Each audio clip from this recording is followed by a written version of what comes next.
Hello दोस्तों, राधे राधे। श्री कृष्ण के लोगों के द्वारा किया गया चमत्कार की सच्ची कहानी आज मैं आपको बताती हूँ। किसी गांव की ये स्टोरी है।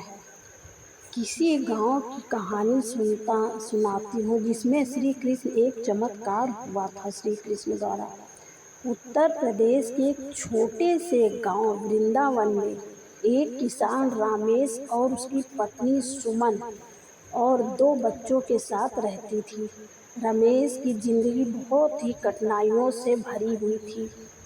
खेती बाड़ी से जो थोड़ा बहुत अनाज पैदा होता उससे उसका परिवार मुश्किल से गुजर रहा था।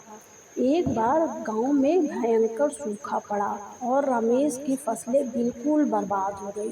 परिवार भूखमरी की कगार पे पहुंच गया।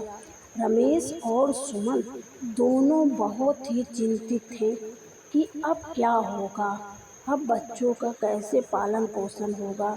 एक दिन रमेश ने अपनी पत्नी से कहा, सुमन, गांव की मंदिर में जाकर भगवान से प्रार्थना करता हूँ, शायद हमें कोई रास्ता मिल जाए, शायद भगवान हमारी सुन ले, हम पे तरस खा ले।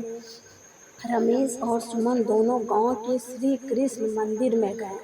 भगवान श्री कृष्ण के सामने हाथ जोड़कर प्रार्थना करने लगे। रमेश ने कहा, हे भगवान, हमारी मदद करो, हमारी मदद करो। हम बहुत ही दुखी हैं, हमारे पास अब कुछ भी नहीं बचा है, हमारे पास खाने तक को नहीं है। रात को जब रमेश सो रहा था तभी उसने एक सपना देखा। सपने में भगवान श्री कृष्ण ने उसे दर्शन दिया और कहा, रमेश, तुम चिंता मत करो, कल सुबह तुम्हारे अपने खेत में जाओ और देखो। रमेश सपने में देख के चौंक के उठ गया। सुबह उठते ही रमेश जल्दी से अपने खेत की ओर भागा। वहां जाकर उसने देखा कि उसके खेत में हरे भरे फसल लहराते हुए खड़ी हैं। रमेश अपनी आंखों पर विश्वास नहीं कर पा रहा था।